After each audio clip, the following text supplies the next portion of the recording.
Hey, good evening, everybody. Welcome to this week's episode of Paranormal Lens. I am Jamie Widener, one of your hosts, along with wherever that guy is, Chad Thomas. My left, my right, I don't know. I see him, but he's actually somewhere else anyway. So, hey, Chad, what's going on, buddy? Hey, Jamie, how are you? I'm good. Good, good. And special guest tonight, Jerry and Melissa Keller. Welcome back to the program, guys. Hi. And a cat. Yeah, and the cat. Yes. What's the cat's name? The girl. That's JOTT-NYX. Okay. I thought you said her name was the girl. I'm like, that sounds appropriate. No, that's the girl. That's The the boy's hiding from the thunderstorms. Oh, yeah. We had something tonight, didn't we? Holy cow. We did. Like 6 gallons of rain fell on 5 minutes. I was worried that the whole power issue and, Well, yeah. I have a little bit of, like, a couple branches came down the yard, and I thought, oh, great. Once I started seeing stuff fall, I'm like, there goes my electric, but made it. Yeah. So it's meant to be. So, whew. Well, those of us who don't know us, as we are trying something different tonight, this episode will be season 2, episode 1 for us. There is a whole nother season behind us of 60, how many episodes, Chad? 60 something? 62, I think. 62, 63 episodes, about a year's worth, a weekly episode, episodic program that we are. What we're going to do is one of us picks a topic. There's Jim. Hey, Jim. One of us is then the knowledge expert of that topic. The other one doesn't know much about it or hasn't been cued about it.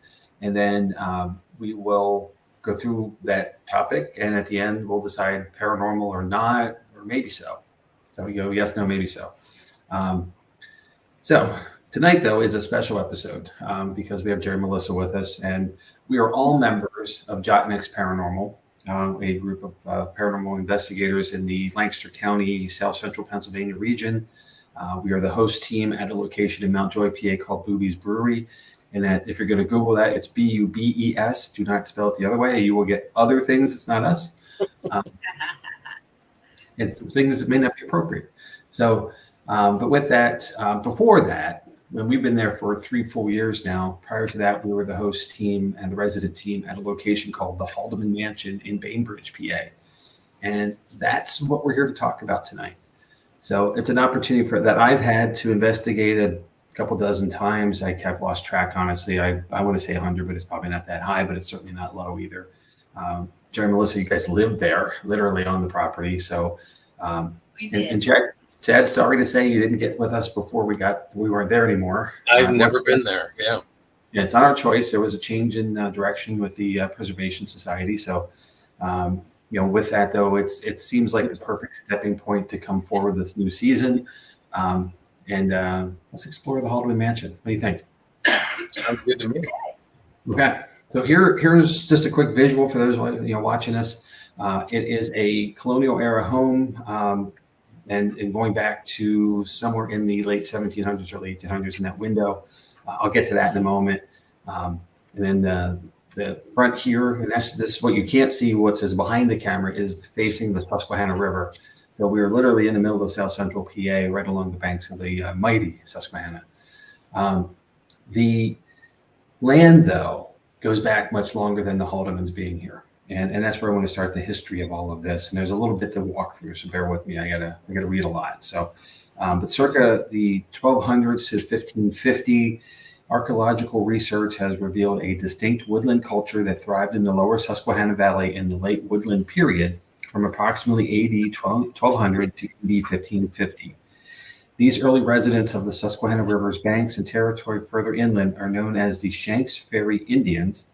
They got their name from the location of their archaeological discovery in the 1950s. Shanks Ferry Indians generally lived in small hamlets along the river and inland along the river's main tributaries.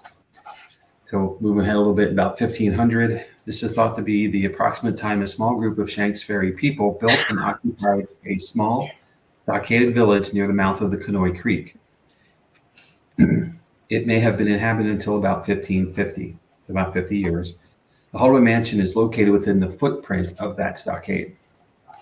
Moving ahead a little bit more, about 1575, the Susquehannock Indians, another tribe, began to aggressively replace the established Shanks Ferry Indians in the lower Susquehanna River Valley. The tribe's first contact with European settlers came in 1608 when Captain John Smith, we know John Smith from other places in history, explored the Chesapeake Bay, and met 60 Susquehannock warriors. European contact grew substantially, and by the 1640s, the Susquehannocks put them in an advantageous position as participants in the booming fur trade.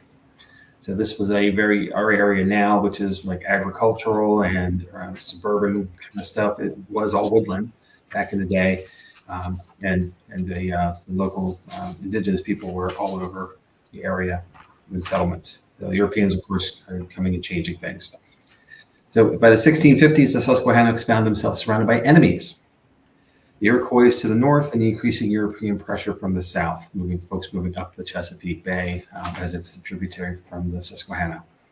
The power of the Susquehannock Indians suffered after a smallpox epidemic decimated the tribe, and by the 1670s, a few remaining Susquehannocks fled to a new home in Maryland or were absorbed into the Iroquois tribe. So there's been transition on this land very early on. About 1718, the local Kanoi Indians established a Kanoi Indian town on a prominent point of land to the south side of the Kanoi Creek, a short distance from its mouth, which would be to the left of this picture that you're seeing. And in 1729, Lancaster County formed from Chester County, the county that we sit in now was formed then. And then on top of that, Donegal Township was created and became the local administrative territory covering present-day Locust Grove Estate, which is the marketing name now for the Haldeman Mansion.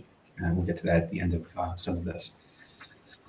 So we start to look now from native populations inhabiting the land to starting to become settled by Europeans and the influx of folks moving from the south and east to the west and north. So first, John Galbraith Jr. Takes out a land warrant for 440 acres and allowances from the William Penn family that spans the mouth of the Kanoi Creek and borders on the Susquehanna River. The Kanois moved north then, vacating the village at the mouth of the Kanoi Creek. That's in 1743. So we're moving up slowly through history here. And in 1784, actually on April 13th, which eventually will become my birthday many years later, a gentleman named Melicor Brenneman conveys to John Haldeman, the first Haldeman in this mix, 2 tracts of land at the south side of the Locust Grove Estate, where it is currently now. John Haldeman erected a grist mill near the mouth of the Kanoi Creek and acquired a large estate. And he also erected a distillery. So he's diversifying, trying to make some money. The grist mill is grinding product down, flour, other things, into mill, from the mill into grain, and therefore something that is more consumable, and selling it. And the distillery, of course, helps you wash whatever you make with it down. They also built extensive pens with next to the distillery for the fattening of swine on the refuse grain from the distilling process. So they waste not, want not in this process as well. In 1804, from 1804 to 1813, John Haldeman's oldest son, John Brenneman Haldeman, moves to the Locust Grove Estate and to assume responsibility for its operations. His father intended him to be the future family patriarch, but John decides he prefers farming and returns to the Haldeman family homestead, which is a bit to the south. His brother Henry Haldeman takes over the operations. Also, a little bit further back, though, in 1811, a federal-style addition to the Haldeman Mansion is completed. Go to the next slide. Let's see some of that here on the back half of the house. Oops, there was 2 slides there. Sorry, what happened? I apologize. Yeah, well, you must have missed. I missed something there. I'm so sorry, guys. But the second half of the house, if you will, in the back, has an annex that is basically a big square going back. And then just block style. And that's basically what the federal style is, just that big kind of block, boring building for the front. And the colonial style has more of a flair to it with the porch and some of the extras. So here's where things get a little interesting. On August 12th of 1812, Professor Samuel Stamen Haldeman, a noted scientist, author, and naturalist, was born to Henry Haldeman and his wife Frances Stamen Haldeman at the house. And in 1813, Bainbridge, the place where this property now exists, was formerly founded by Henry and John B. Haldeman. So now we have a place, we have a location, we have a name, we have kind of a legacy start. In 1849, Henry Haldeman granted to his son Cyrus Haldeman all the estate on which I now reside, containing about 170 acres, more or less, with all the tools and fixtures belonging to the mill and the distillery. So we went from having like a tract of land that was pretty small with just a house and the grist mill and distillery now to up over 170 acres. That's quite a spread. They've added on and added on. So you're seeing here that the Haldemans have become affluent. They've amassed some wealth. The mill distillery, all the stuff that they're doing on the property has gained them wealth, and they're allowing that to expand their property bigger and more. So John Haldeman and Cyrus Haldeman announced sales of their adjoining properties, including Locust Grove Mansion, grist mill and distillery in 1852. And the reason for it is basically they just don't want to run it anymore. So Cyrus Haldeman of Kenoi Township and his wife Elizabeth granted to Horace Haldeman of the United States Army for the sum of $30,000 all that contained in the mill, the still house, and the souche, which is the term for the grainage, and a tract of land known as the Locust Grove Estate, containing 189 acres and 40 perches neat measure. So moving ahead a little bit further in time, Horace and his wife granted to John Haldeman Smith of Kenoi Township all the Sturton Mill, Stillhouse, Masouche, and tract of lands known as Locust Grove Estate, and in the same tract, basically, extensive of what lies between the railroad and the river as well. So we're seeing transitions, but they're staying within the family. And that's interesting because a generational turn, right? We know as investigators at this property that there were generations of Haldemans here. And it's interesting because, it's like any property at the time. It wasn't like, you're going out to Zillow and looking for a house to buy. You had a house, and this is the house that your family was raised in all through the generations. You just stayed there. Because there weren't many other properties around for that matter. You had to build your home. And this is a well-established property. One of the first deaths in the property happened in 1880, where Samuel Haldeman died of a heart attack. Lloyd Mifflin, who is somewhat of a celebrity in our area, an artist of landscape and portraiture, also known as America's greatest sonneteer, wrote a sonnet in his memory and read it at his funeral. A few owners and iteration of the property go by, including the house being divided into apartments. And guys, I don't know if you know this, but my Aunt Nell used to live in the house. I think I mentioned that before, but unfortunately she passed before I knew that. She was a great aunt for that matter. So she is no longer with us, but I would have loved to have had to sit down with her. And anytime you had sat down with her, it would have been a Miller Lite with you as well, as she was known to do. So that would have been some fun stories of what she could have told us. But back to 1967, a group of interested local citizens formed what's called the Haldeman Society to help preserve and prevent further deterioration of the historic Haldeman Mansion and the adjoining structures. Moving forward to 1977, the Locust Grove, the Haldeman Mansion property, was placed on the National Register of Historic Places. The U.S. Department of Interior's National Park Service assigned broad preservation significance to the property, spanning the American history, architecture, archaeologically, and science category. This national status includes the Haldeman Mansion, the Summer Kitchen, Kenoi Town, and the cemetery parts of, and the Shanksbury Village, all in this general region. Moving forward to 2022, the U.S. Department of Interior's National Park Service recognized the Locust Grove Native American Archaeological District, encompassing Locust Grove Estate and 3 neighboring properties, by placing them on the National Register of Historic Places. So it's now a protected location, from change, and it's just very much like what we deal with where we are now. It's on the registry, so the building is protected. And also it's challenging then some of the renovations you can do. We have to kind of keep things in the spirit of the original architecture and style of the property. So no one's going to change the federal style to like Art Deco or something crazy. So that's crazy, but it's way different than what it looks like as it was originally. So it's a lot of history, right? A lot of stuff happened here. And then my point earlier is it's the same, is that there was just generation after generation after generation of Haldemans that came through the property. Eventually, like anything else, the line stopped. Someone wasn't interested anymore. And the property left the family line. And then, interesting things happened where it was subdivided into apartments. And, being in the building, we've seen where walls used to be, right? We can kind of tell that stuff that it would have been. It was an interesting thing. I think it's more of a single room occupancy setting where there was like a hall bathroom and everybody had a room that they could use because they kept their possessions in. But even still, something uniquely different than it would have been. And it's a huge house with many, many bedrooms. So, trying to maintain that for a family would have been extensive as far as cost. So it makes sense that it was trying to keep it open and keep it up, but doing something a little bit more creative. We know about creative bookkeeping from another place we get to go to. We do. So, Jamie, how many bedrooms was it? Do you know offhand? Yeah, so it's 1, 2, 3, 4, 5, I think 6 total. Okay. That's with the addition. On the original, it would have been Right. four. There's So- 7. Yeah. So, and this show that section that you were talking about. Yep, it does there. That's the addition to the back.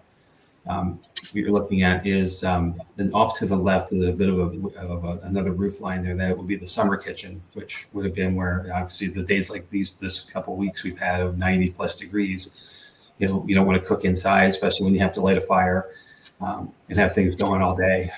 You certainly wouldn't want that in your house in the summer with all the other heat and humidity issues. Plus, your 100 yards or so off the river, so it's already humid to begin with when the warm weather hits. Yep. And then you can also have storage out there too. So there is a kitchen inside the house as well. The hearth is still there and all the good stuff too. It's amazing, a large hearth, but with relativeness, you That had is it. pretty Yeah, it's really cool. So we're not here for history, right? I mean, history matters, And I started with the Native American history in the front of it because that matters to what we're going to talk about. It plays into what we're going to, as paranormal investigators, what we experienced while there. It matters that knowing the lineage of the Haldemans because they're there, right? Kind of thing. So I'm gonna go through my experience in the 2 years that we got to investigate there on the regular, and I'd love for you guys to add color and extra to it as we go. We're just going to kind of walk through the house on a tour. So in Jacob's room first, we're going up the stairs, in the house, up the stairs to the second floor. And right across from the landing of the stairwell is a bedroom that we would consider Jacob's room.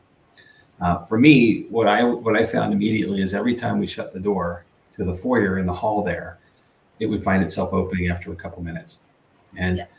I don't know how many times and how many hours probably we spent investigating this, trying to communicate and engage and everything. But what we found was, unfortunately, it's an unlevel door frame, right? So it didn't lead to a whole lot as far as something that's actual paranormal.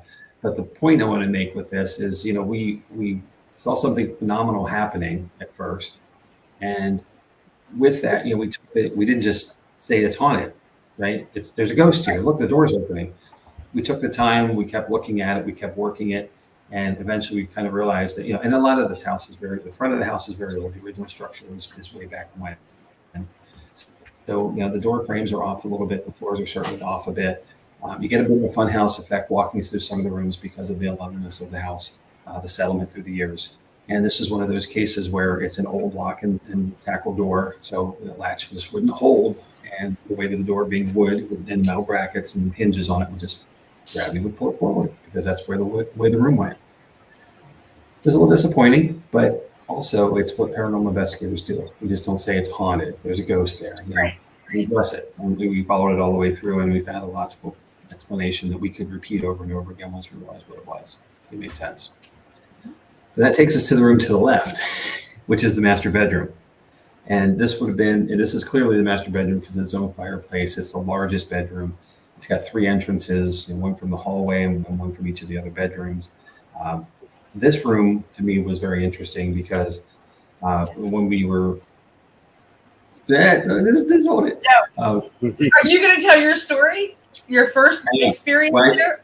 Okay. I don't know. I just going to tell you a story. So there's a couple experiences in this space. We'll get to some of it now, so maybe a little later with something else. But in this room, we were all in the room, and we were trying to coax Jacob from his room into the master bedroom. And I had this thought to say to him, it's okay. You can come in here. Your parents aren't here now. When I was a kid, and I can't speak for everybody else, but I did this. When my folks weren't home, I would go in the room and I would jump on the bed because it was the biggest, nicest one in the house, right? They had the queen size bed and I had the twin bed, So I would go in there and do backflips and stuff. So, but I said, come on in. It's cool. They're not here. No one's going to tell on you. And in the moment, nothing. But after, of course, going back and listening to audio, we had a very clear EVP that said, yes, they are. To the response of saying, it's okay, they're not here. Interesting. So, chilling, to hear that. And in a young sounding voice as well. Because it has the grand fireplace, there was just a lot of stuff happening in the space. But one of the things, and this was my first occurrence with it, is the blue light. and we're going to talk about the blue light. Okay. And I in my time doing this show, this podcast, we've come across, we investigate a lot of different things. We've explored ideas. So some things made it to the program, some things haven't yet. We get to listen to other people's stories, and the recurrence of a blue light in the paranormal setting is not unique to us. And I think that's really interesting. But it's something that happened in this house over and over, on this property for that matter, over and over again. But one of the most interesting things was around the fireplace. We would have a swelling of a light blue light that would just be different than a flashlight light, and obviously not white. Although I own, and I got this idea from another paranormal investigator who was with us. They make a flashlight that has 3 different colors in it. You just click it to it goes red, it goes green, it goes blue, it goes white. So, you want a softer, different lighting set than the bright white light, then you would just change your filter. So that blue light is not unusual to the way this blue looks, but not having that light on and having this blue light appear, it happened several times. And this room kind of seems to me to be the launching point for it, or at least where it starts from. It starts to emanate from this space and changes to wherever else it wants to go. So, and this is the master bedroom, Jamie. This is the master bedroom. So if we could put back into the pictures, into the image of the front of the house, it would be the room to the upper left, on the second floor on the left. Back one. There you go. So the 2 windows to the left upstairs would be the master bedroom, and one of the windows on the side. Watch 2 windows on the side. So it's a very large room. The bedroom to the Jacob's room to the right would be the other windows. Then as we move back, the house would be the other kids. Behind that room, or heading back toward the back half of the house, the next room is Annie's room. And Annie is a young child, a girl, of course. I want to say she was somewhere in the 10 to 13 range. Melissa, Jerry, you can help me on that age, just it's been a minute. Yep. But here we captured the EVPs of what sounds like a young child. We used a ball, a toy, as a trigger object, and that ball moved on the floor. And utilizing the flashlight idea of turning a flashlight mag light leaving it on and turning it to its very touching point by loosening it and using that as a tap to call and response for yes, no's. We had lots of activity around flashlights in that space. So the idea here was it's pretty calm, comforting space. We spent a lot of time here, of course. We engaged with Annie. And this is also where, when we first started exploring, as far as our team, growing the team, we brought in our teammate, Matt, and he brought along his daughter, Chloe. And Chloe had a direct connection to Annie in this space as well. And Chloe at the time was probably 10 or 12, maybe. Yeah. 10. I mean, she's 9, I think. Yeah. She's a teenager now, so, but it's been several years. So, and that was a really interesting connection, because it's a peer at that point, and the innocence of children, brings out more things. So she always had a direct connect there, and also our former teammate, junior teammate Noah, also had a connection here in this space too. So I thought it was really interesting, to bring that out by bringing in someone of a peer group. Really was an interesting piece to this. So you had Annie there and Ani at the brewery. Ani, yes. Yeah. And the difference is likely the same spelling, if you will, but the difference is in accent. You have a kind of a Dutchy accent here with the Haldemans, and then you have a distinct Austrian accent with the Boobies at the brewery. So same word, just how you say it is uniquely different. I think the best interaction I had with Annie was I always laid on the floor, that filthy, dusty wooden floor with her. And I would sit there with her toys, and she would light up flashlights and other objects that were there, and to communicate with us. Yep. And I said to her, Mimi's too old to sit here and lay on this filthy floor. I said, it's cold and it's dirty. And I said, I don't like creepy little bugs, right? Yeah. So as soon as I said bugs, that flashlight come on, and didn't it aim right at a centipede that was coming right towards me? And I was like, oh, hell no. Yeah. I had to think her. I was up, out. I never got off that floor so quick. Yeah, she moved pretty quick. But She was protecting me. I felt like she was protecting me. Absolutely, because that would have ate you, that bug. So Good times, Chad. Yeah. well, this room is another. There's a funny story to this space, and it didn't start out as a funny story. We had a group of guests, and one of them was they brought something with them. We try to do grounding and centering. Oh, yeah. And we know who this is. We're not going to name names, but we know who this is. This individual definitely brought something with them, some energy with them that was less than positive. And we were having the issues all night, with just odd things happening. We had an SLS hit that was incredibly bizarre as far as a thing growing and just kept escalating in height. Yeah. Over and around people. So we cut the investigation short. We all as a team took a break and we ran down to Marietta to a Sheetz convenience store place. Got something to drink, took a little bit of a break there and came back and continued to investigate and starting in Annie's room. And, nothing really happening, but things definitely felt different. It was tense, it was heavy. And then coming back, it was much lighter and more normal what the house is. It's a pretty calm space. And the funny thing about this is, going back to later and listening to the audio of the session, all I heard was the sound of monsters growling. and I had to listen to it a couple times to actually really understand what I was hearing. And basically it was just all of us digesting. Our stomachs were growling, or stuff that we do. And I wasn't even there yet, Jamie. Yeah, right. It wasn't even you this time. It was really funny to listen to. Now, obviously, it's not evidence; it's nothing we can keep. But with it, it's just one of those things where you don't know what you're going to capture. Sometimes you really have to listen a time or two just to make sure you're really clear on what you're going to present forward. Mm-hmm. And getting a second opinion as well. I think I shared it with somebody. Might have been Andrew to say, "Hey, what is this?" We all laughed at it. Oh well. As you look at that floor, moving back through, there are two other rooms. One is kind of the old bathroom. You can see that by the fixtures that are there and what were there. But the room I want to really talk about is all the way in the back, which is here in this picture, the room that would be the second floor window facing the back corner, which is considered the servant's room. And a quarters living space for a servant who we understand was a male. Again, the family had affluence, and that's where I want to talk about it earlier. Is that as they gained wealth, they also gained the ability to bring staff on board to manage the house with them. They had kids to manage, they had property to deal with. They, therefore, they had a cook, they had a maid or a butler, a servant. They had grounds people. There was stuff that came with their wealth that you needed or had at least by their affluence. So this space was a first for me.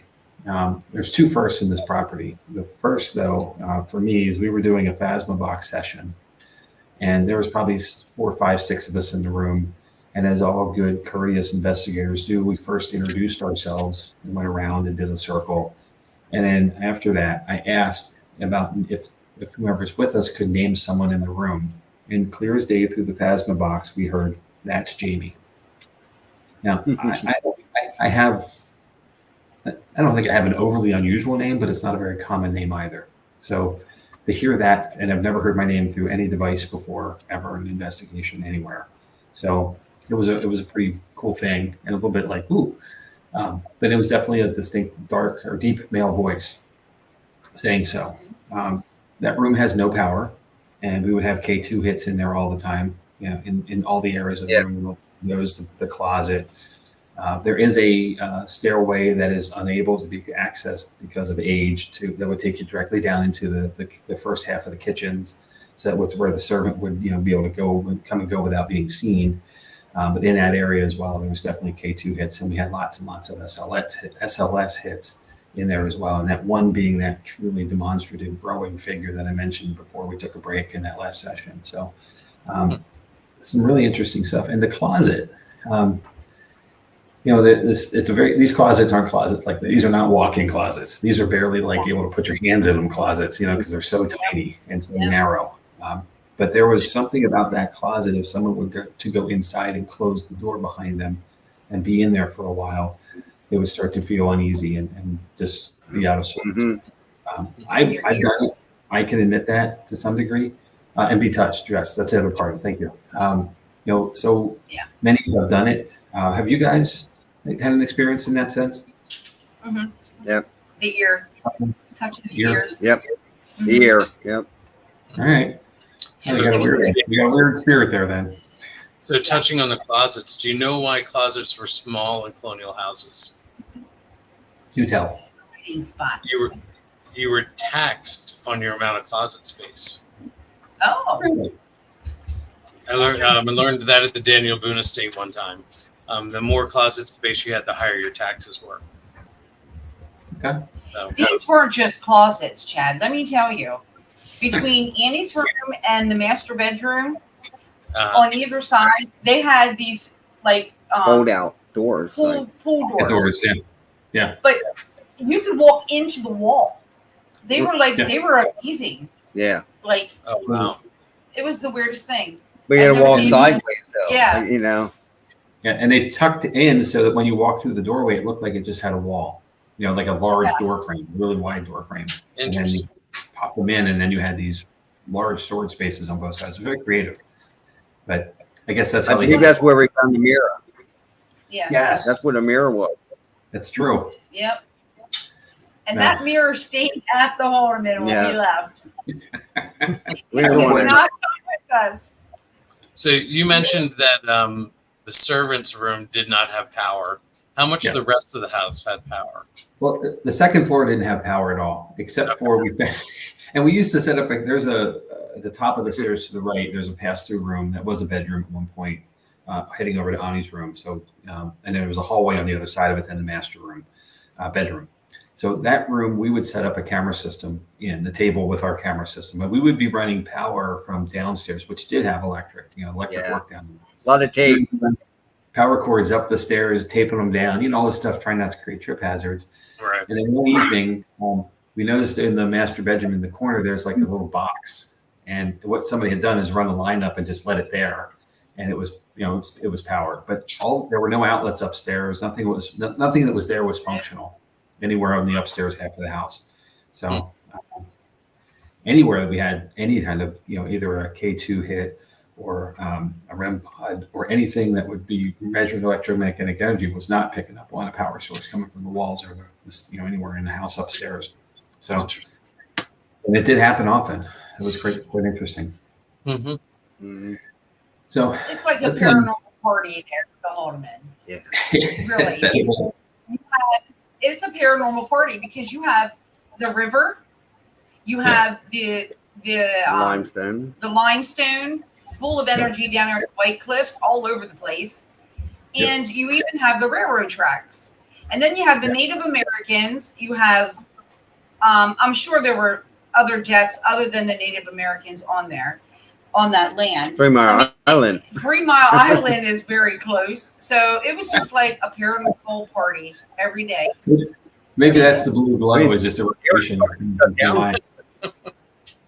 What's that? Well, yes, the blue glow is probably just radiation coming from TMI. There you go. The other thing is debunked, done, we're out.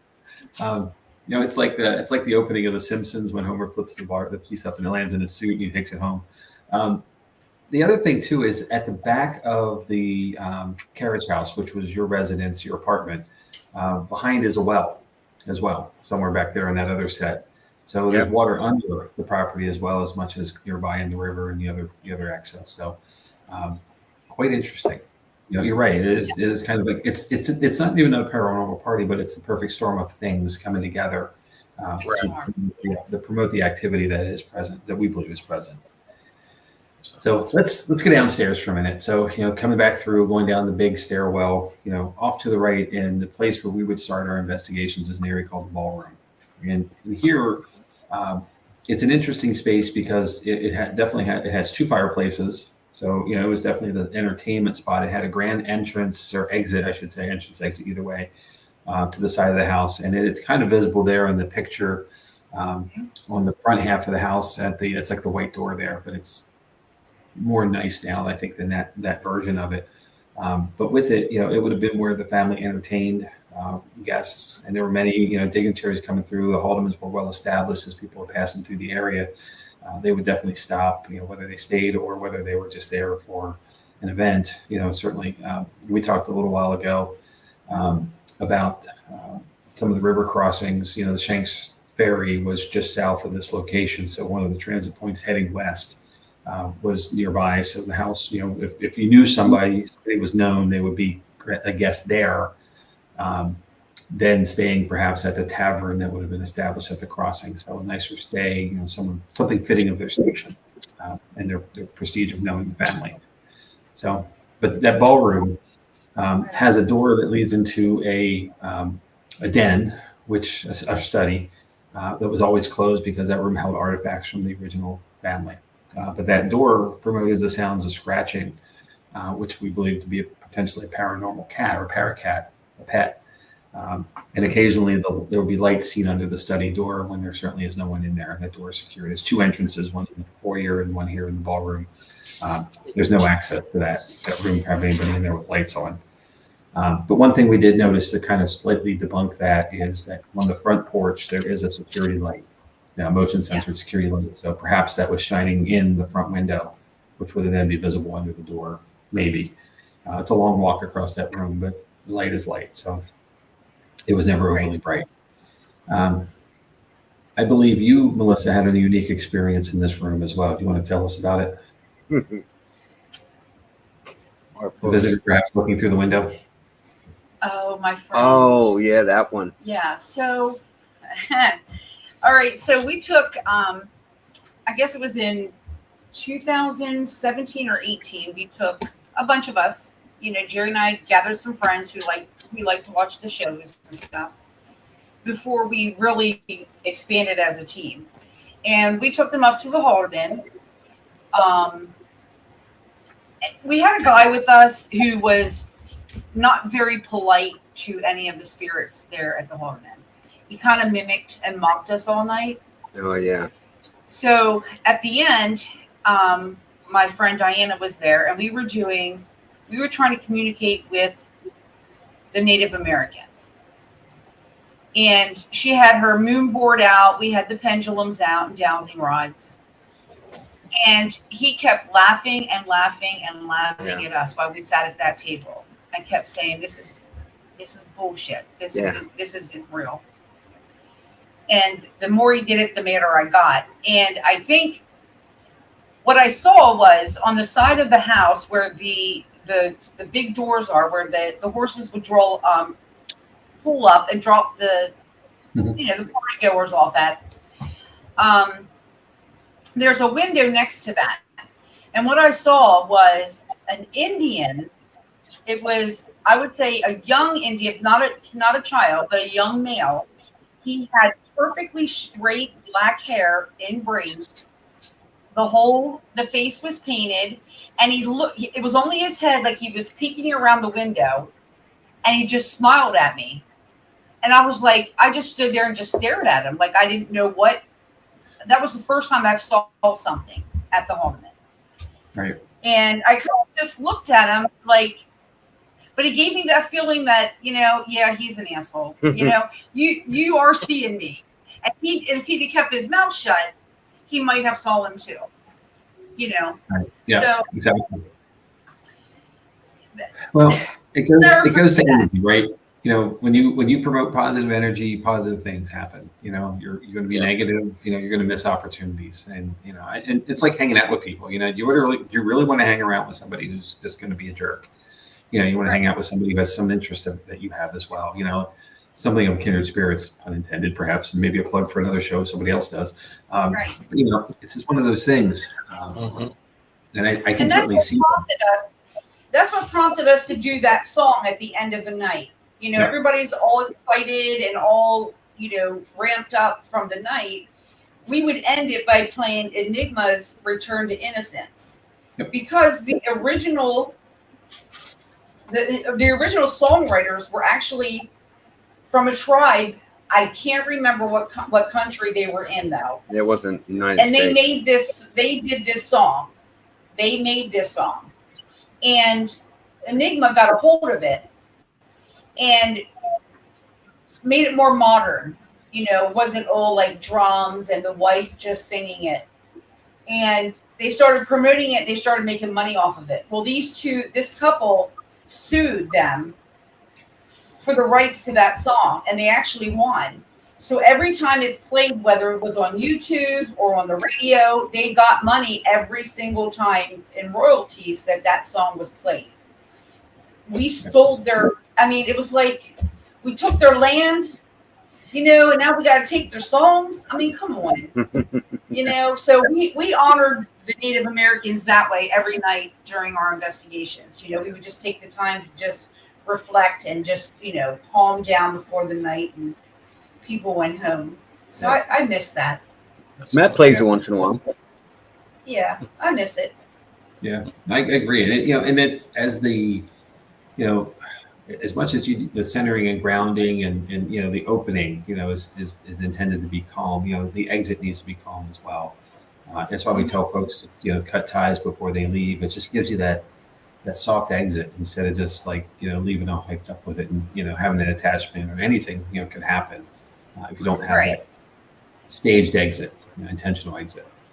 So yeah, and that story's always stuck with me, you know, for a lot of reasons. One is that it's you guys. It's so uniquely you to see this, you know, like of anybody who should, it's you. And I have no doubt that it happened, you know, absolutely. I mean, I trust you guys. And you've earned that by being honest and truthful investigators. You know, you throw away the junk, you know, if it's not, we're not going to falsify something. That's not what JOTT-NYX does. You know, there's a natural tie to the land. You know, that's why it was important for me to talk about the history, going back through all the tribes that have been on this property or in this area. You know, because now we don't see much trace of it. You know, the river has become an industrial zone. You know, by the encroachment of colonizers and settlers. You know, but where it was in the time, you know, it was still a thriving location. There were still societies here. There were still people here who were co-joined and, you know, interacted with each other and had commerce and had relationships. But, you know, and I'm not saying anything. If it weren't for colonizers, we wouldn't be here. I'm not, you know, I get it. But in that sense, you know, we have to remember what was here before us. You know, that's just only fair to do so and take a minute for it. So that's just such a beautiful tie between what's old and new, you know, because there's three layers there. It's the original indigenous folks, and it's the Haldemans and what they've created, and it's us now here in the current. It's cool they all connect. And it's sad because the burial ground is right over behind the summer kitchen, down a little bit. Yep. You know, and there are still bodies out there. You know. Yeah. Absolutely. That's just another. Because as we transition into that, Bert had this comment about behind the summer kitchen. Yeah, he had an experience. So. Well, Bert had, speaking of the summer kitchen, I'm going to get there next, in a moment. But let's talk about the foyer real quick, too, because that ties. You know, coming out of the ballroom, you go into the foyer. The foyer is like the grand front entrance at the beginning of the house off the front porch. The great door is there. You know, the big grand stairwell is there, you know, leading you up. The little cubby underneath where Gunther hung out is there. Gunther, our buddy. You know, at one point they did a Halloween haunted house there, and there was one of those gaudy, ugly Halloween pop-out scare things that was tucked into the closet but facing the door. So every time you'd open it, he'd be right there. It was always good for a jump scare, you know, for those who were terrified of the house and all that. Yep. I had a lot of fun with that actually, leading upstairs. But the foyer itself, you know, there's a door to the study, the door to the ballroom, and then the stairs. And there's another door that leads out to what would be the back porch. But the front door was the thing. So we were there standing in the foyer one night, and the front door rattled as if someone was trying to open the lock. And that door is secure. There's nobody coming through it. You know, it's got two locks on it, if I remember correctly. You know, the handle's the door handle, like anything else, and it's an old blocking tackle kind of door thing. So it rattled significantly. I recall Andrew bolting, you know, through and around to get to the front porch. You know, we all follow because he's younger and faster. But getting outside, the security light's on, of course, because he's already there. But he claimed it was on before, but there's nobody around. You know, as we fanned out across the yard, around the side of the house, there's not a soul anywhere. So something was trying to get in that door.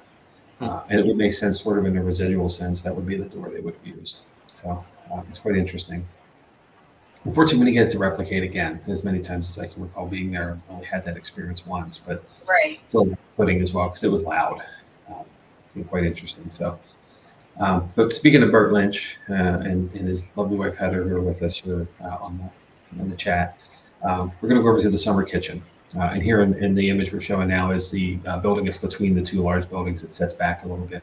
Again, this was a use in the hot weather months where it would have kept the heat out of the house. There's still a hearth in the room. It's a very small space. It's basically one room on the ground floor with the stairs to go up to a second floor. Up there now are two beds. At least there were two beds there, two twin beds. So somebody could have stayed there as well. But I'm not so sure it was ever a bedroom so much as probably was storage for food and other things. It would probably hung some things from the ceiling to dry and cure. But it's nice to think somebody lived there, so that's cool. And there's a closet, a much bigger closet there than any other place on the property.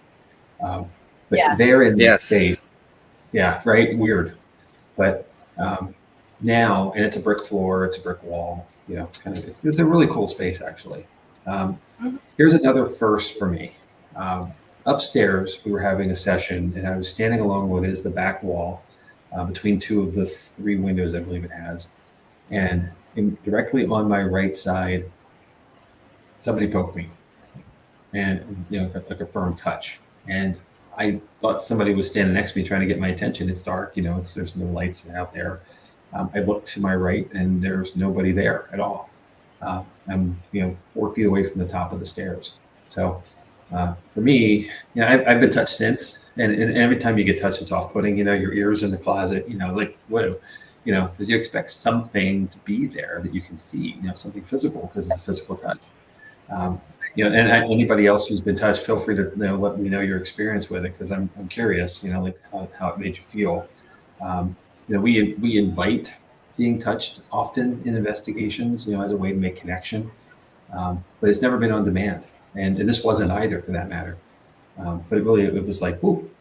Up there again, same thing. No power, so K2 hits happening regularly. There was REM pod activity. One of my most interesting experiences there was with a guest who had an SB7, and she was sitting on one of the windowsills, kind of over to the corner, and she was claiming at least to get activity from someone who was claiming to be an employee working the kitchen downstairs, and. Through the course of then call and response with this, trying to follow a track with it, we tried to understand who he was, where he was from. He was a man. He didn't share his name that was discernible, but we did get that he was from Harrisburg, which is just a few miles to the north. That would make sense. And that he missed his family, but he could not go home often because he didn't have a horse to ride. So he would have to walk, and that was pretty far. So, or hire a carriage, as it may be. So. Very interesting session that night, actually. And if I'm remembering correctly, it was during a thunderstorm. So, we know from recent activity at Boo's Brewery, we had a storm two investigations ago. We had a ton of stuff happen that night. So, the weather, the energy of the atmospheric energy brings cool stuff. So, oh, yeah. We just got to plan all our investigations around thunderstorms. That's it. Right. And here, speaking this is where Bert ties in. He shared with me that he saw a face looking when he was walking up the stairs. He looked over the chair rail, the knee rail, and he saw a face looking back at him over the top of it. So it was a little bit off-putting. And I'm sure he's going to chime in here in a second and tell us the real story of that. But it is. So yeah, and I have never forgotten that you've told me that, Bert. So some things stick with you through the years, and this is one of those interesting experiences. And we, of course, try to duplicate experiences, and nothing that we could do has done so. So it seems like Heather definitely saw stuff. She heard whistling. Heather saw cats as soon as she got out of the car. Yep. That's true. In the upstairs of the summer kitchen too, and I'll get to some of this later, but we've had a few we'll say professional paranormal investigators, although we all are professionals, right? But Mustafa Galatari was there one evening with Daryl Marston. 2 events we did with them there, and he and I were up there with a group in the upstairs. It's summertime, so it's hot, and I had my EDI Plus setting up on the ledge, on the front wall ledge, and if you've ever get to an opportunity to investigate with Mustafa, you'll know that he does not stop talking the entirety of the time he's investigating, and it's manic energy in a good way. He's just babbling, like just trying to bring something out, and he's talking about Bon Jovi and being from New Jersey and all this other stuff. And he just stops and turns and looks over at the EDI Plus, and the temperature on it was it 80.0? And he's like, "Oh, look, it says boo." He goes 800. It's boo. So, I will never. Every time we're in a place when the EDI is out and it hits 80, I'm like, "Oh, look, it says boo." I can't forget that now. So. It's a good time. Really good time. So it sounds like you had some interest from the comments. It sounds like you had some interesting SLS. It's here Bert saying he was holding on Annie's hand up there. And then Tim said, he said a voice saying, "Look over here," and he turned and a camera showed up in the figure, or a figure showed up in the camera. Wow. So, super cool. Yeah. So a lot of shadow people up there too. Yes. Yeah. Well, that's the thing. Like, it's the property overall, and this building is maybe not the most original of the original structures, but it certainly has been there a very long time. So, the energy, the activity, the residualness of it all is going to bring something forward to it. It's that space. It's just there. Another part going back to the house is the attic. Speaking of an upstairs space, we were not allowed to use a secure door. Little did I know that you guys had a key the whole time. What the heck? But I did get a chance to get up there one night.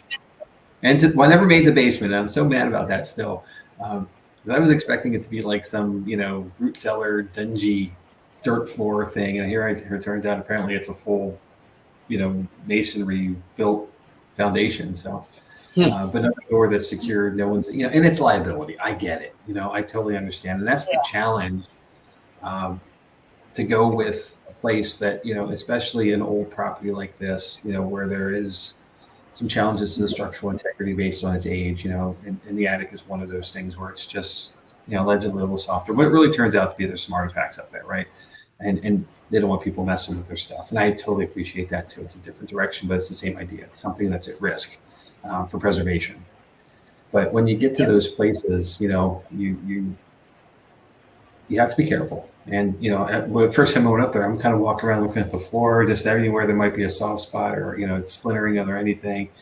And here I'm realizing, there's racks and racks of stuff. I'm like, it's really bothering. But while we're up there, and this is the night that Daryl is there, Daryl Marston is with us, and RTL or RTS Paranormal is downstairs. Your old friends there. They're yelling about the blue light. And so we kind of go try to figure out what they saw, and it started from the master bedroom at the fireplace, the grand fireplace. So we managed to go back upstairs, and again, I have a flashlight that has red, blue, green, and white. So I'm taking the blue, and there's an opening along the side of the flue where I can stick the light in and turn on the blue, and I'm trying to get that light to come down through the shaft. It would come out then or be visible at the fireplace in the master bedroom. And yes, it works to some degree, but it's nowhere near the intensity or the brightness of what was seen by the folks in the room at the time. And that kind of led to, a lot of like what's going on here, which we'll talk about the blue light a little bit more. But one of the other things about the attic, is again, not having access to it. But when you're on the second floor, there's a landing, and the stairwell to the attic goes up, over, and back again. So it's one of those hook arounds. And we would often leave things on the stairs, like a cat ball or a REM pod, a static device that we could let go. And there was a table in the foyer where I'd often leave a Steadicam just to watch it. Many times, most times what would catch is a whole lot of swirly dust. Their media might call it an orb. I don't know. Love you, Dave. But with that, one of the times, two of the times, we were leaving the area down on the first floor, nowhere near the space. And the cat ball would activate or the REM pod would trip. So how or why, I have no idea, because we're not there. We're not moving around to jostle the ball, and we're certainly not touching the REM pod to activate it.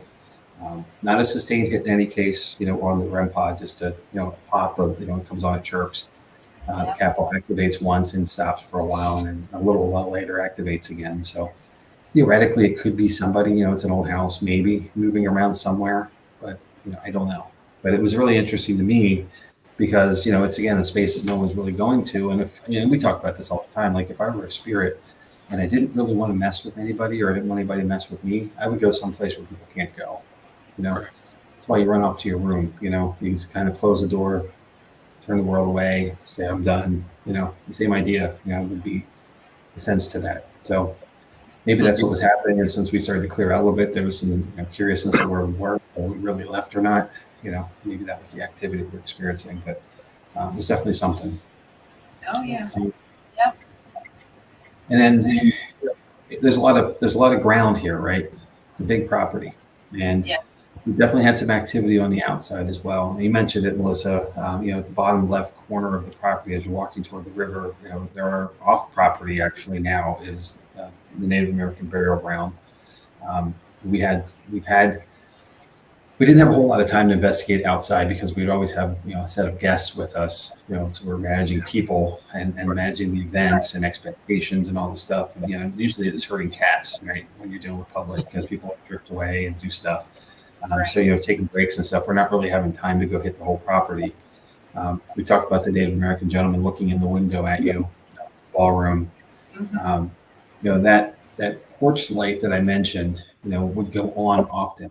Especially as you're moving through the first floor. There are windows at the foyer in the grand entrance. You would see those lights come on, and yes, it could be a person, probably could be an animal of some kind. There's certainly some wildlife around there. We know we saw deer in the field across next door behind the summer kitchen. We definitely have other things running around, but the idea that somebody's passing around on the property certainly isn't out of the realm of possibility as well. There is nobody out there on foot traffic. It is off the beaten path. If somebody's there physically, if a real person is there, they're likely with us as a group. There's certainly nobody else there. There's no neighbors that are close, other than the gentleman who lives in Bottom Hill. And, once it got dark, he went to bed. So something like that. Anyway. It's very dark, right, as well. So very dark. So speaking of things that are outside of the house is the carriage house, which is the red building here on the left side of this picture. This was your residence, your apartment on the second floor for a while, right? So what did you experience, and what was it like for you guys, being on the property all the time? It's unusual, right, for us as investigators to get to be so close or so immersed, and you have keys to the place in your pocket. So, you can go over anytime. Don't tell me you didn't go over sometimes, right? So, we did. I would have too. I'm not blaming you. There's no fault for you. I'd been like hanging out there every night. What's it like? It's like a playground. We would look out our kitchen window and you go right into the servant's room. Yeah. So I would always that night go, oh, I wonder if somebody's out, constantly looking. I didn't see anything.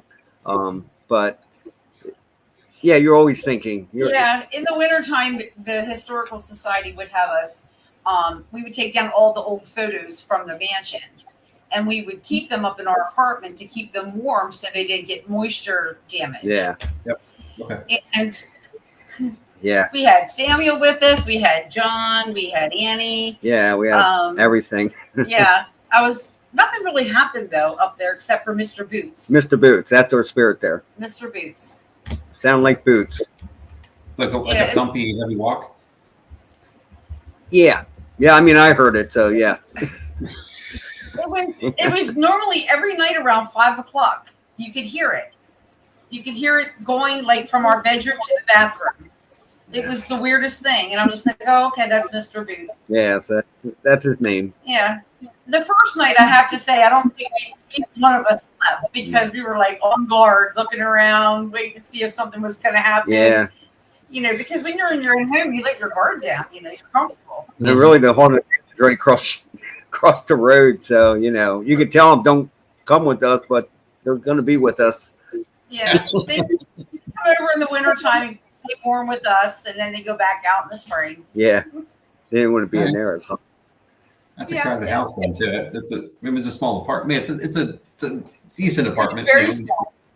But in the sense of it, and more than you guys as residents certainly would have been a little tight. When we were all there as a team together, it was a snug event, for gatherings and stuff. But and it's interesting to me, the carriage house was added somewhere in the 1800s, so it wasn't an original part of the property. Right. And I'm sure that the second floor was not an apartment in its era.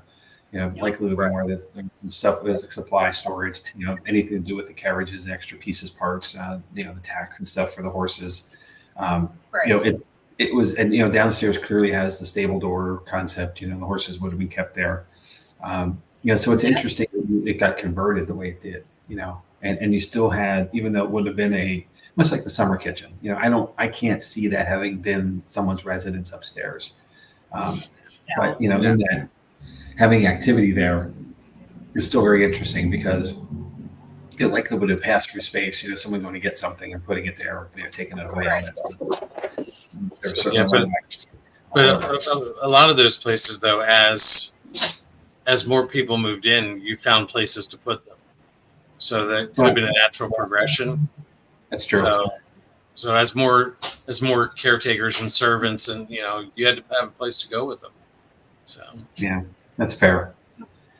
We owe the Haldeman Mansion and the Preservation Society a big thank you because yes, we learned Bonnie did some research for us at the Haldeman Mansion, and we actually found out that Andrew, who is my nephew, his last name is Haldeman. He is a direct descendant of John Haldeman, who used to own that mansion. So that's incredible. And he has all the paperwork for that to prove it. So all the way down with his grandfather, with his dad on there, and then now himself. So that was pretty good. I mean, pretty cool. But we didn't, right before COVID, we went to Booby's Brewery just to see if we could get in there as a team. Right. And, we were talking to Sam, the owner, and he actually asked us to be his team, his resident team there to hold events for him to raise money to help restore the brewery. And out of curiosity, I was like, how did you know about us, And here he was good friends with one of the... Joe. Was it Joe? He knew Joe. He was friends with people in the Historical Society at the home. And on the board, yes. And he saw the article that was put in the paper with us. And he said, I just heard great things about you. And here we are, So in a way, the Haldeman, even though they stopped all the investigations, and it was our starting point. It was our starting point as a team, and that's where we learned how to do. We learned how to do events, and I say events. That sounds like it's this grand thing. We learned how to do public investigations with people there. How to lead them, how to present information, how to teach. We had to learn how to teach people things, like how to use equipment and how to go through a proper investigation. We learned it ourselves by doing it, but how do you present that forward? And that's one of the things I'm most proud about with what we do as a team and the things that we do when we have public events like at the brewery now, but then at the Haldeman, the teaching element of it, where, giving people good investigative skills, teaching them how to use equipment, the good practices of how to start an investigation, what to do when you change spaces, how to leave an event or investigation, safely for yourself, but also, to not leave the footprint that, you were there, just be respectful, all that stuff. We learned that as we went, we all grew together and then the team's changed a lot through these last 5 years. Yeah. We cut our teeth there, Exactly. We owe it to the preservation. I'd like to tell a story. And Jamie, you might remember this. As you go up the Haldeman Mansion and go up the hill. And I remember standing with the flashlight. And Jamie came up with a great idea, Chad. You tell him, look where the flashlight is and park the person and go follow. And it would see me. The problem is the people in the cars don't listen. So his great idea, when what the hell in the handbag because they don't listen. So People do what they want. Yeah, you remember that's that? nothing new, right? Or standing at the top of the hill with your hockey mask. Yeah. On. Yeah, with your hockey mask and a plastic machete, it really didn't help either. So whatever. As they You know. come up over the hill, they see Jerry in the middle of the road. But we did baby It was steps. spooky Remember, it season. took us an hour and a half to do the security, taping down everything. By then, we were down to half an hour, and then they closed the doors. But we And really the grew funny as a thing team. was that outlet was up there the whole time, and we never knew it. So I know. So- that's the I know. funniest part to do. And- Wasn't 10 it minutes Daniel and Sean were up there, and they used it for their. That's when we realized it worked. They're like, son of a year and a half, we've been doing So, this. Missy, I mean, I brought this up to you the other night. The team is very organized and structured and things like that. And I'm assuming that's where you learned this. We had a group of guests the other night that was not the way they don't investigate the way we do, and it was just like so different. And it was just like it was a moment where I was like, I'm proud of what we do because we go in, we're organized, we're ready to jump in, and it took this other team. I mean, they were a young team, but it took them a good 20 minutes to get ready to go. And it was, when we go in, we're ready. It's like, yep. So. Yeah. Yeah, we Miss does this a lot. She'll say, "Man, we could have did this better." And I was like, "You're right, honey, but you know what? We're still organized. Mm-hmm. We know what we're doing, Yeah. and And we I all love our team. I'm Yeah. proud of all of you. Like, Yeah. I love our team. Yeah. Everybody does a great job. yes, So, and we've gotten Yes. comments from Yeah. other people on that. So, That's good. And you know what I appreciate the most? How you Me. guys.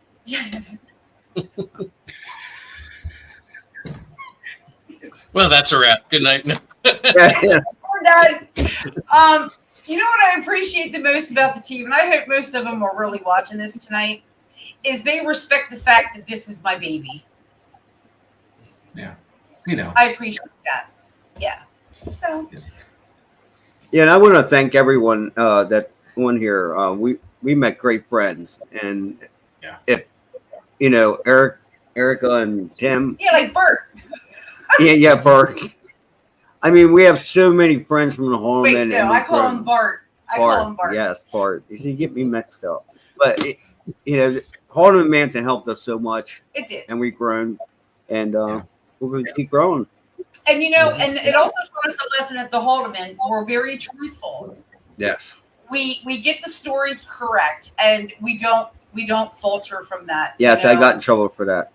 We're too honest sometimes. Jamie, I read a comment in 2019, and it had bashing me a miss, and I'm like, oh my gosh, I remember that. Right. It was when we first took over. It was horrible. I kind of remember We'll this. show it to you. Yeah, We were kind of set up, that type of thing. Yeah. Well, but that's the part of this, that we, as much as you do good, you will never do good enough for somebody, right? And there are those who are trying to set traps for you and land mines, and I think the key to success for anything any of us ever do is resilience, because we're gonna have hills and valleys, Right. and the peaks and valleys. Sorry. The peaks are great, the views are fantastic, but the valleys, but they're never as high as we think they are, and the valleys are never as low as we believe them to be. Just try to find the steadiness, and haters are going to hate, loves are going to love, and we're all somewhere in the middle of all of that. Like I don't let people say, hey, it was great, everything, that's cool. I really appreciate somebody had a great time, but I don't take that to mean we're awesome, because we have room to improve. And when somebody has a suggestion about something we can do better, I take it to heart. And we try to figure out how to do great. We're always evolving, we're always growing, and that's the cool thing about the way this has all worked out for us. And Right. your And I research like to tell is there, so thank you.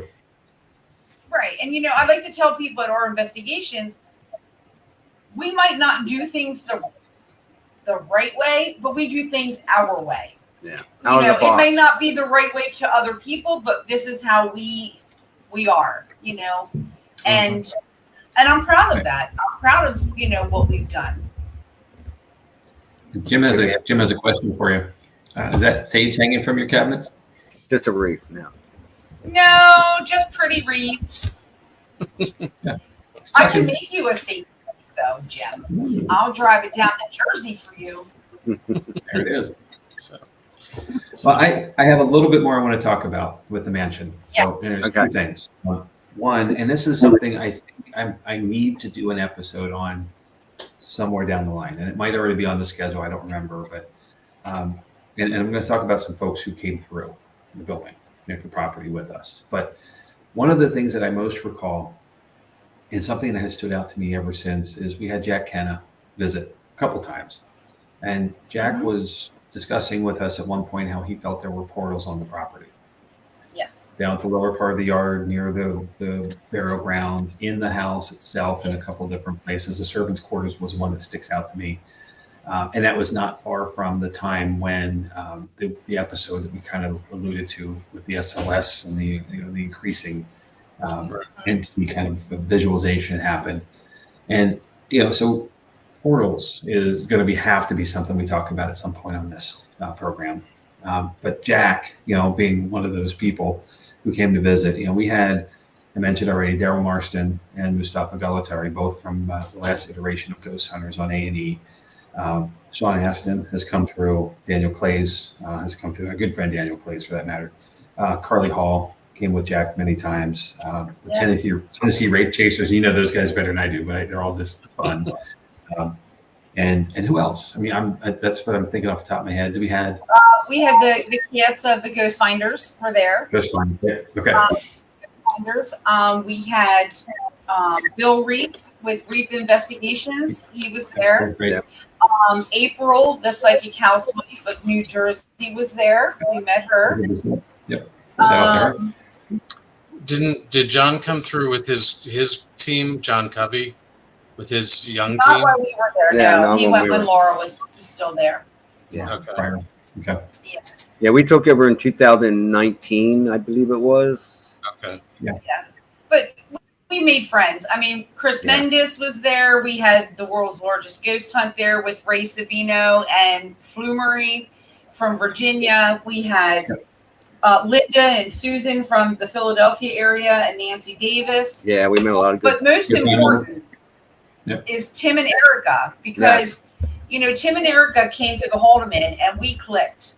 The four of us clicked, and they got along really well with you guys. And we wanted them on our team really, really bad. Yeah, only bad thing. One bad thing, they lived in New Jersey, and we thought about for a while. We got with them too, and we thought, why don't we just make them a sister team of ours, and they could be JOTT-NYX New Jersey, and that's how they became who they are and how they became part of the family. So, Thank you, guys. yes, thank you. Not that there's I mean, anything we wrong met- with New Jersey.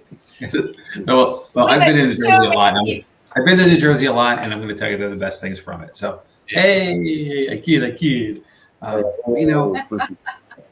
That's a really good point. And the Lynches, are now family for us. Like they're honoring members of JOTT-NYX, in Southern and We met Bonnie there. I mean, we Yeah. Heather and Albert. Yeah, I mean, there's been quite a lot. And Jerry, you were saying earlier about relationships. We built relationships with people along the way, and and thanks to everybody for coming along with us.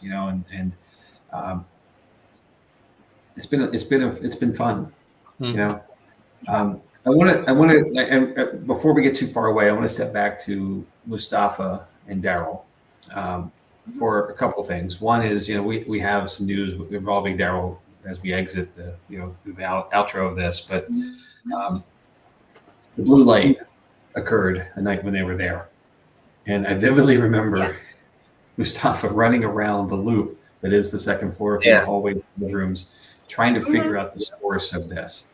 And I just want to spend a couple minutes on this as a kind of the end of it, to talk about this, because this was such a thing. The first time I saw it, I was sitting on the floor in Ani's room with my back against the wall, looking toward the windows to the side of the house. And we had a small work session happening, and we were in the middle of an EVP session, and I noticed a blue light in the master bedroom that to me looked like somebody was coming through either the hallway or Jacob's room toward us, because it was soft, but it was getting brighter. And honestly, Melissa, I thought it was you. as you weren't maybe attached to a group, you were just kind of checking up on everybody as you did often, you still do often. And I thought, okay, I'm just going to see you appear in the doorway. And then the light faded, but it never left. Like it didn't just change direction. It just got softer and eventually faded down. I'm listening for footfall. You can hear the steps when somebody comes up, even though you're across the house from me and the steps creak. Right. None of the cues that was a person coming in that direction. And I got up and literally walked into the room, and there's literally nobody there. So that was my first experience with it. And I didn't really say anything. I should have at the time. And shame on me for it. But, as far as a personal experience, there's no documentation. That's when I started to realize that something weird was happening. And then, hearing somebody else talking about it, then I realized we have something going on here. And I don't know that we've ever really truly understood what it is. We've tried to manage it with like the blue light of my flashlight. We've tried to show it, shine it in different places. It's not the same. The radiance of it. I believe there was an experience that night with kind of like a curtain between the bedrooms. I remember you passing through that space. If I remember, I'm trying to not putting words on you, but I think that was your story to tell. Outside the light would occur as well. On the property grounds, people would see it there. I mean, it's just such a phenomenon that leads me to believe there's activity. That's one of the cues for me now. It's like somebody starts talking about seeing light. And it's always blue. The variance of the shade, I guess, can change, but it's not a bright royal blue. It's certainly there. Hey, there's Maggie, our honorary team pet for the program. So it's something, and we're not the only ones who saw it. The RTL folks who were there that night saw it. Mustafa saw it. We just couldn't capture what it was though. Right. And your experience in the carriage house, did you have any exposure to it there? No. Okay, so exclusive to the house. Okay. Yeah, and be the right-hand corner to the front in the master bedroom. That's where I saw it. Yeah. I don't know if that's where I saw it. What are you doing? Oh, sorry, guys. It's on. Hey, girl. The night that RTL was there, they were actually there leading Daryl's event. Right. And they were there Friday night and Saturday night. Yeah. Friday night, I believe her name was Chris. Her and I were standing in Annie's room right at the door to go into the master bedroom. Yeah. And she looked at me and she said, Melissa, look in that room and tell me what you see. And I looked in and there was nothing but fog. That's what it looked like. And I looked at her and said, what the heck is that? And she's like, I don't know. I said, we both felt drawn to go into that room. So all of a sudden, I just go around the corner. I take off into the room. Yeah. And she said, Melissa, you disappeared into that fog. Yep. Like I couldn't see you anymore. And she goes, what did you see? And I said, I saw a door. It was shaped like a hallway. And there was a door at the end of the hallway. And there was a little girl walking to that door. And I came back out. And we just looked at each other like, what just happened here? Like, what was that? Like, yeah, I was on the other side on Annie's room, toward where the schoolroom would be, you'd say, and it looked foggy. And next thing you know, Melissa just takes off and goes and disappeared into the it felt like forever. It was probably half a minute, but she just comes back and she just has this Melissa look on her face, like, what the hell did I just see? Wow. So, and then I'm getting chills. Well, the second night then, Daryl says, Melissa, I know you have the key to the attic. He goes, I saw my first shadow person ever at the Haldeman, up in the attic. He goes, can I please have some time to go up there? I'm sure. So I opened it up for him only. So I go downstairs to join the girls that are in the master bedroom. And the other people were just talking, getting along, screaming and hollering, whatever. It was the end of the night. And I go into the room, and all of a sudden, everything froze. it's on recorder. It's on. There's a voice recorder where you couldn't even hear the people talking in the other rooms. Everything went silent for a minute and a half. It was like a time lapse. Yeah, it was weird. And at that time, that blue light showed up above the fireplace. It looked like a hurricane from the satellite view. Like the a swirl. Okay. And the blue beam came down in front of the fireplace and then shot back up like a UFO would, and just left. And I looked at the girls and they looked at me, and none of us were able to even communicate while that was going on. Yeah. Like, we couldn't even open our mouths. Wow. So, yeah. Yeah. I don't know. The blue light. Now, right, but there was 2 other people there. Tracy and Chris were both with us. Right. So we listened to the recorder to see if we could hear anything from that moment. And it's dead silence. It was Like, about a minute and a half. nothing. And we don't remember that minute. Last thing I remember was walking through the door saying, hey, to the girls. Next thing I know, we're looking at each other like, what just happened here? Yeah. Right. So it's like a lost time. Right. Yeah, they documented it. I mean, they wrote it all out, so we have documentation of it, but I don't know what that was. Yeah. Wow. They said we were getting weird blue light, UFO. Weird. It was getting really weird up the whole I'm waiting to see Bigfoot or something, And we're Maybe emailing the us. Twitch. I was telling you earlier, people were emailing us who had private parties, private events, a month prior to that event. Ours was the 16th and the 17th of July, and theirs was June 16th. And they had documented that they saw blue lights at the top of the trees down by the river, and the light was going down through the trunk of the tree. Yeah. Wow. Okay. And this was a month before. Yeah. So I don't know. I only can say this. I wish, and and I appreciate the Preservation Society's decision to do what they've done. They made it into an event space. They've upscaled it. We were helping to raise the funds needed to help with the renovation and restoration of this place, and it's a beautiful property. I get it. Yes. They want to get away from us and paranormal in general and get to like a wedding venue and an event space, and okay, cool. But I wish we could still go back. I know. There's unfinished business there. We do. Yeah. Well, Jamie, we've talked about this with a couple places, and we talked about it with the Rockford, the Rockford. Plantation. It's not plantation. I forget what it's called. Plantation's a fancy name for a farm. Okay, come on. It's a farm. But it's more than that too. I mean, they changed their name for marketing as well. We talked about it a couple weeks ago with Eastern State Penitentiary. We've talked about it here. These things are cyclical. I mean, I think given time and in cooperation, I think we will be able to get back in some of these places. At least I hope we can. Because we know that paranormal and events can coincide. Like they don't happen at the same time. We can do both. And I'm just they do happen at the same time, but that's we know good about that too, right? But just given time, I'm hoping that we can work things out. I know there's a lot of people in this field out there working on allowing some of these historic places to go hand in hand with the paranormal to continue raising funds to keep the preservation going, because they're not going to make the money just doing events. There's other ways out there to do it. So we can all keep our fingers crossed and hope that one day we can get back in there. So because I've never been there, I want to go see, especially now that I've heard more and more stories. So. We definitely want to lock you in the servants' closet. Let's cross fingers and just do a little hoping and who knows. I know. I'll keep working on Joe. Yeah, we got Joe's number, so. Right. We didn't leave on bad terms. It wasn't like, we burned bridges, they burned bridges. It was like, hey, we're going a different direction. So, okay, cool. COVID hit, and then everybody just went different directions.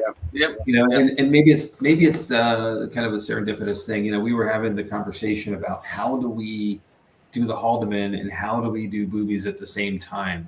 We're going to grow the team. we were going to manage 2 sites at that point, and so one door closes, another one opens. Maybe it was just meant to be that way, but the whole idea, and they're not far apart and everything, but then you can do a package, one night, one the other, but still, okay, we got what we can manage, and we've grown from it. So I think that's a good thing. It's funny, Jamie. I was thinking, man, all the equipment we have now, that'd be great there. And we really have a lot. You know what I mean? Right.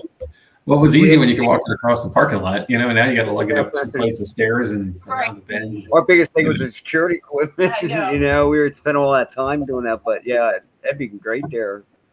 Yeah. We'd love to get back. Yeah. Yeah, let's keep our hopes and aim high on that one, and you never know. Yeah. That's well said, Chad. Well said. Yeah. So, Yeah. well, we are getting late. And Yeah, for those who don't know, we don't normally go this long unless we have. We'd be in bed at 9:30.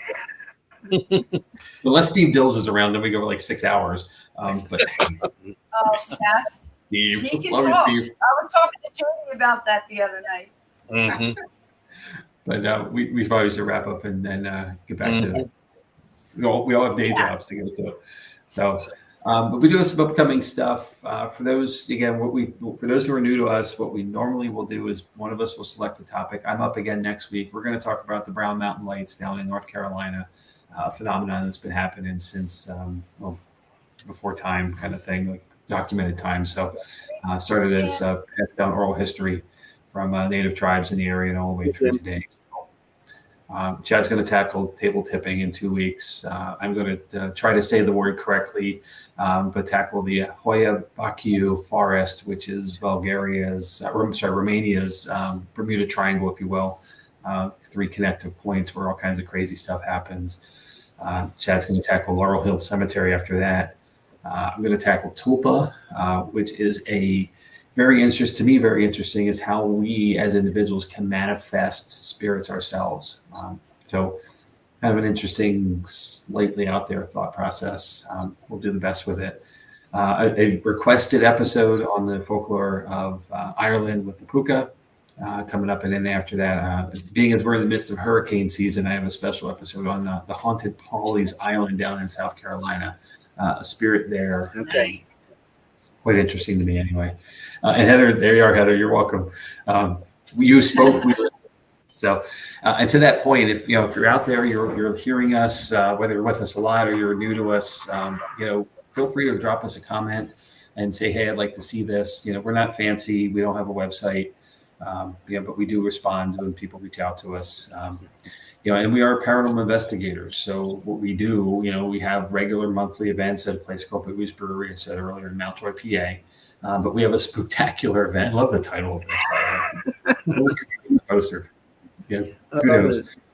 But we have, again, on October 19th, I alluded to this earlier, but Daryl Marston is coming to investigate with us, along with Ron Iacovetti and, Ron Lourdes with the Staticom project. I get all choked up when I talk about them. And Staticom, if you haven't heard of it yet or don't know much about it, Google it. It is a fantastic cutting edge technology set where they have a closed circuit system where they capture not just blurbs of things, they capture full sentences and have conversations with folks we can't see. So it is amazing the work they're doing in Staticom in general. Just outstanding. I'm so excited to see them in person. We've had them on before in past episodes, but with that, and you guys had a chance to work with them at the Red Mill event last year. But see, I did not make that. I had a bad foot, broken foot. So happy to see them finally in person and catch up. So October 19th, be there, be square.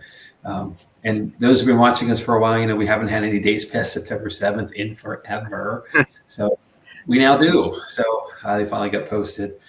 So our next event is October 10th at the brewery, but after that, basically monthly. We have 2 in September because it's a long month, but 7th, 28th, October 12th. Tickets are still available for all of these, November 16th and December 7th.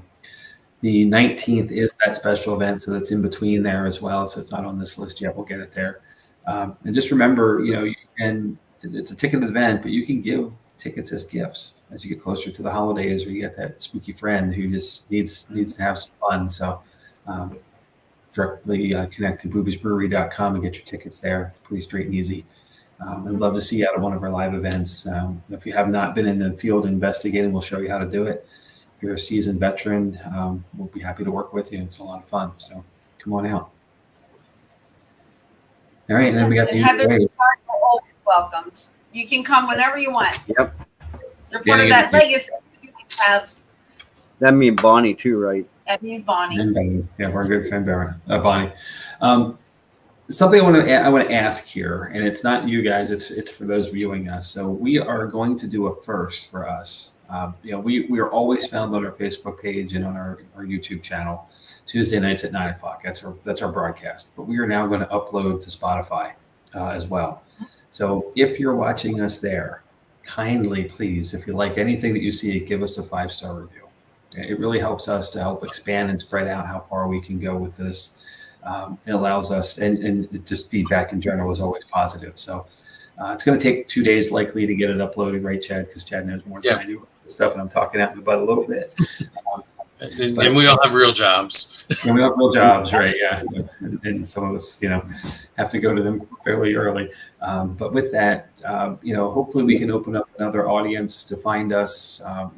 If folks don't have Facebook and don't know what YouTube is by now, I guess that still happens. But know what Spotify is, because it's easier to find. Spread the word. Share out with us for us. And help us spread the word. And the more the merrier. There's room for everybody. Much like the paranormal field, right? There's room for everyone. Everybody does something a little different. Everyone's a bit unique. So spread the word and let's see who finds us.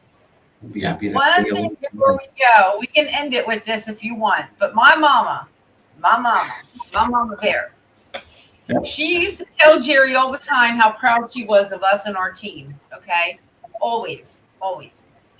And she always says, we always stayed humble. We always stayed true to who we were, And she always said to us, Jerry and I, you're not better than anybody, but you're just as good. So that's just words to live by. We don't think we are better than anybody, but we are just as good. Yep. And truthful. We'll leave it. We're just as good. Well, I think that's a good place to leave it, don't you? Cheers to me, Mom. Miss you, hon. To my mom. So. Who showed up at the brewery 2 weeks ago. She did. She was with us. That's for sure. Yeah. So. Hey, Bert has a quick question here, and Chad, you know the answer. So, how are we going to be found on Spotify? It's actually I didn't put that slide up. Whoops. There we are. It's there. I think you'll be able to search JOTT-NYX or Paranormal Lens. Either one should come up. Yeah. But the podcast will be listed under Paranormal Lens and JOTT-NYX as well. So. And if you can figure out how to find it via all of that, you win a prize. I don't know what that prize is yet, but you probably get to spend time with us. That's your prize. And once we have something posted, it might be easier to actually. That's the URL, but we'll be able to actually. Okay. Reference it once we're whatever that is. Yeah. So anyway, Looks good, guys. Okay, look good. Thank you. You bet. Well, I want to say, Jamie, Jerry, Missy, thank you, because I have not been there. I didn't know anything. I've heard stories, but this just opened my eyes so much more. So thank you all for coming on and sharing this. I hope people out there enjoyed it. I definitely did. And I want to thank everybody who watched and who will be watching or listening. Keep coming back. We appreciate it. So, and Jerry, Missy, I'm sure we're gonna have you back soon for something else. So, Cool. You can't escape us. Thank you. 4:00 comes real early in the morning for work. So, well, on that Thank note, good night, everybody, and we'll see you next week. Good night, all. Take care. Thank you. See ya. Bye. Thank you. Good night.